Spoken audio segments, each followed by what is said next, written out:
A uniform solid sphere rolls on a horizontal surface at 20 metre per second. ठीक है, 20 metre per second है, metre per second.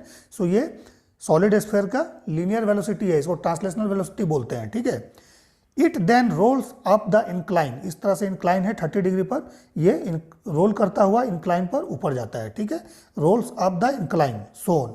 If friction losses are negligible what will be the value of h where the ball stops. ठीक है, value of H निकालना है जहां पर ball stop हो जाएगा। ठीक है, फ्रिक्शन नहीं है, बट फ्रिक्शन भी लेके इसको हम लोग देखेंगे कैसे निकालते हैं। ठीक है, सो देखिए स्फेयर है, सॉलिड स्फेयर है, क्या लिखा हुआ है, रोल्स, रोलिंग मोशन है। सो रोलिंग मोशन अगर है, ठीक है, रोटेशन में, ठीक है, रोटेशन मोशन। सो रोटेशन मोशन में दो तरह का काइनेटिक एनर्जी होता है, एक होता है ट्रांसलेशनल काइनेटिक एनर्जी, जिसको हम लोग बोलते हैं हाफ mv²। ठीक है, दूसरा हो जाएगा इसका रोटेशनल काइनेटिक एनर्जी, जिसको हम लोग बोलते हैं half I⍵²। Omega is the angular velocity, I is the moment of inertia about the centre of the rolling body. ठीक है, सो इस तरह से हम लोग निकाल लिए। ठीक है, अब देखिए यहां पर जो इसके पास जो एनर्जी है, एनर्जी क्या है, टोटल काइनेटिक एनर्जी, इन दोनों का सम। ठीक है, अगर ये ऑब्जेक्ट रहता है, मान लीजिए सिंपल इस तरह का है ना, इस तरह का अगर इंक्लाइन एक का ऑब्जेक्ट रहता है जो कि रोलिंग नहीं है, सिर्फ इसका लीनियर वेलोसिटी होता है, ट्रांसलेशनल मोशन सिर्फ होता है। सो इस केस में हम लोग सिर्फ इसको लेते हैं हाफ mv², इसको ऐड नहीं करते। बट ये रोटेशन में है, सो रोटेशन में अगर है तो इसका दोनों एनर्जी का सम करना पड़ेगा। ठीक है, अब ये काइनेटिक एनर्जी कन्वर्ट होकर क्या हो जा रहा है, ऊपर पोटेंशियल एनर्जी में कन्वर्ट हो रहा है। ठीक है, फ्रिक्शन नहीं है इंक्लाइन पर, सो अगर इस सरफेस पर फ्रिक्शन नहीं है, सो फ्रिक्शन के अगेंस्ट कोई वर्क हम लोगों को नहीं करना पड़ रहा है, फ्रिक्शन को ओवरकम करने के लिए कोई वर्क नहीं करना पड़ रहा है। दैट मीन्स फ्रिक्शन लॉस इसमें जीरो है। सो जो भी इस पोजीशन पर काइनेटिक एनर्जी है ना, टोटल काइनेटिक एनर्जी, ठीक है, ये किस में कन्वर्ट हो रहा है, हमारा पोटेंशियल एनर्जी में, याद रखिए। ठीक है, सो दैट मीन्स इस पोजीशन पे जो एनर्जी है that is half mv² plus half I⍵², ये कन्वर्ट किस में हो जा रहा है, इस पॉइंट पर पोटेंशियल एनर्जी। तो पोटेंशियल एनर्जी क्या होगा, इसके ग्रेविटी के डायरेक्शन में वेट कितना है, mg है। ठीक है, फोर्स इज mg, और ये इसका ग्राउंड से हाइट है। ठीक है, सो पोटेंशियल एनर्जी क्या हो जाएगा, P इस पॉइंट पर mgh, जो सिंपल फॉर्मूला हम लोग पढ़ते हैं। ठीक है, सो दैट मीन्स इसको दोनों को इक्वेट कर देना है। सो यहां पर हमारे पास आ जाएगा half mv² plus half I⍵² equal to mgh। ठीक है, अब देखिए प्योर रोलिंग अगर है, ठीक है ना, सो इस केस में क्या होगा, v इक्वल टू ω/r होना चाहिए। ठीक है, रेडियस इसका कैपिटल R हम लोग ले लेते हैं। ठीक है, सो दैट मीन्स ओमेगा जो होगा दैट इज v/r। ठीक है, मोमेंट ऑफ इनर्शिया इसका सेंटर के अबाउट क्या है, ये स्फेयर है, देख लीजिएगा स्फेयर है कि सिलेंडर। अगर स्फेयर है सो I कितना हो जाएगा about the centre, it is 2/5 mr²। ठीक है, सो इसको सॉल्व कीजिए, हाफ mv², ठीक है, प्लस हाफ I का value 2/5 mr², then omega is v/r, so v²/r² equal to mgh, ये हो जाएगा। ठीक है, अब इसको कैलकुलेट किए, देखिए 2 कैंसिल आउट हो गया, r² कैंसिल हो गया, सो यहाँ पर बच जाएगा 1/5, सो 1/5 और प्लस 1/2 यही बच रहा है ना, mv² बच जाएगा, it is mgh। m cancel out, so ये कितना हो गया 7/10 v² इक्वल टू gh।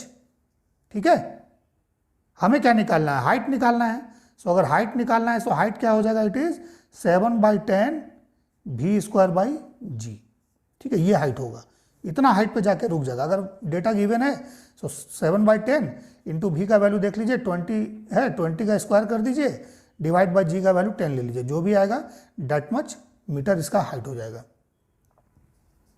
ठीक है, बट अगर फ्रिक्शन गिवन है, लेट से अगर कोफिशिएंट ऑफ फ्रिक्शन म्यू है, ठीक है, यहां पर अगर हम लोग मान ले कोफिशिएंट ऑफ फ्रिक्शन इस सरफेस का म्यू, अगर हम लोग मान ले coefficient of friction is mu, ठीक है, देन कैसे निकालेंगे। सो देखिए बॉडी यहां पर जब आएगा, सो इसके बाद क्या होगा, आप द इंक्लाइन, इस बॉडी पर फ्रिक्शन फोर्स इसके मोशन के अपोजिट डायरेक्शन में एक्ट करना स्टार्ट करेगा, ठीक है। सो फ्रिक्शन फोर्स को अपोज करना है, सो फ्रिक्शन फोर्स को अपोज करने के लिए क्या करना पड़ेगा, उसको वर्क करना पड़ेगा, ठीक है। सो वर्क अगर करेगा, ठीक है, सो क्या होगा, इसका जो पार्ट ऑफ एनर्जी है, जो यहाँ पर काइनेटिक एनर्जी टोटल है, इसका कुछ पार्ट फ्रिक्शन में लॉस हो जाएगा, ठीक है। देन बचा हुआ जो एनर्जी है वो आपका पोटेंशियल में कन्वर्ट होगा, ठीक है। सो दैट मीन्स जो भी इसके पास काइनेटिक एनर्जी है, ठीक है, इस पॉइंट पर, है ना, ये दो पार्ट में कन्वर्ट हो जाएगा। एक चला जाएगा आपका पोटेंशियल एनर्जी में कन्वर्ट होगा बचा हुआ, और दूसरा लॉस हो जाएगा किसमें, फ्रिक्शन में, ठीक है, फ्रिक्शन में, फ्रिक्शन लॉस, ठीक है। इसको हम लोग बोलते हैं work done to overcome friction और अगेंस्ट फ्रिक्शन, ठीक है। ये तो वैल्यू हमें पता है mgh होगा, ये भी हम लोगों ने निकाल लिया 7/10 mv², ठीक है। यहां से देखिए वैल्यू हम लोग डायरेक्ट यूज कर लेंगे, ठीक है।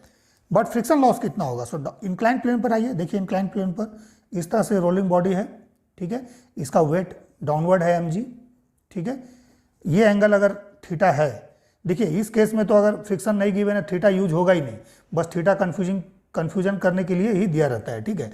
सो देखिए ये एंगल थीटा हो जाएगा, so this is mg cos theta, down the incline क्या हो जाएगा, mg साइन थीटा, ठीक है। और नॉर्मल रिएक्शन ऊपर की तरफ, let's say it is n, ठीक है। सो फ्रिक्शन फोर्स का वैल्यू क्या होगा, फ्रिक्शन फोर्स का वैल्यू, फ्रिक्शन फोर्स जो होगा F equal to always coefficient of friction into normal reaction, यही होता है, coefficient of friction into normal reaction.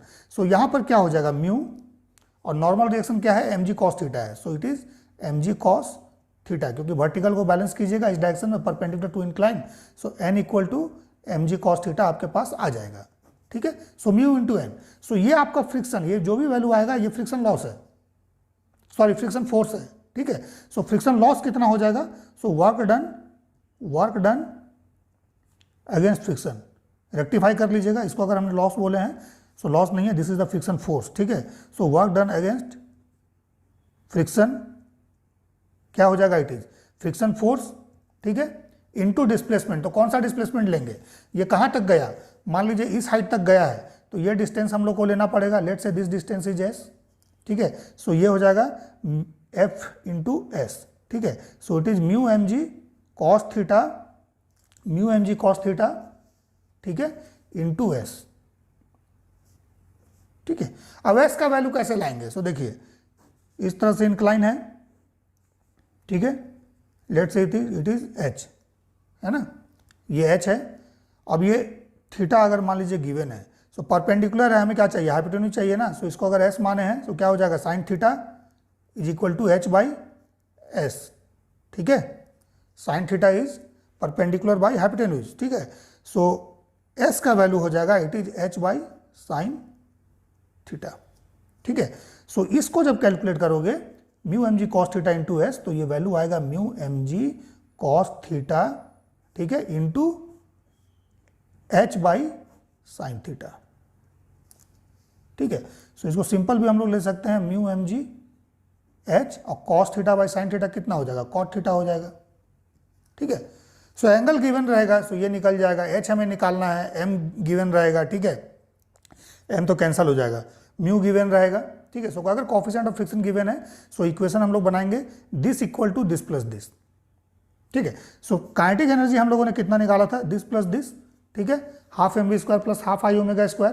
सो इसका वैल्यू जब कैलकुलेट करेंगे, सो 7/10 mv² आएगा। सो लिख देते हैं, देखिए 7/10 mv²। अब ये दो पार्ट में डिवाइड हो रहा है, किस किस पार्ट में, फर्स्ट चला गया पोटेंशियल एनर्जी में mgh, ठीक है, plus mu mg h cot theta. ध्यान दीजिएगा यहाँ पर जो h आएगा that will be lesser than the previous one, क्यों, क्योंकि इसमें टोटल एनर्जी यूटिलाइज हो रहा है पोटेंशियल एनर्जी में कन्वर्ट, ठीक है, तो काइनेटिक एनर्जी टोटल पोटेंशियल में कन्वर्ट हो रहा है। बट यहाँ पर क्या हो रहा है, काइनेटिक एनर्जी का कुछ पार्ट जो है ये आपका चला गया वर्क डन अगेंस्ट फ्रिक्शन में, ठीक है, तो बचा हुआ एनर्जी लेसर है, सो इसलिए कम हाइट तक ये ऊपर जाएगा, ठीक है ना, ओके। सो इससे जब हम लोग वैल्यू निकालेंगे, सो देखिए m कैंसिल हो गया, सो 7/10 v², ठीक है, is equal to g h plus mu g h cot theta. ठीक है, सो इससे एच निकाल लीजिए।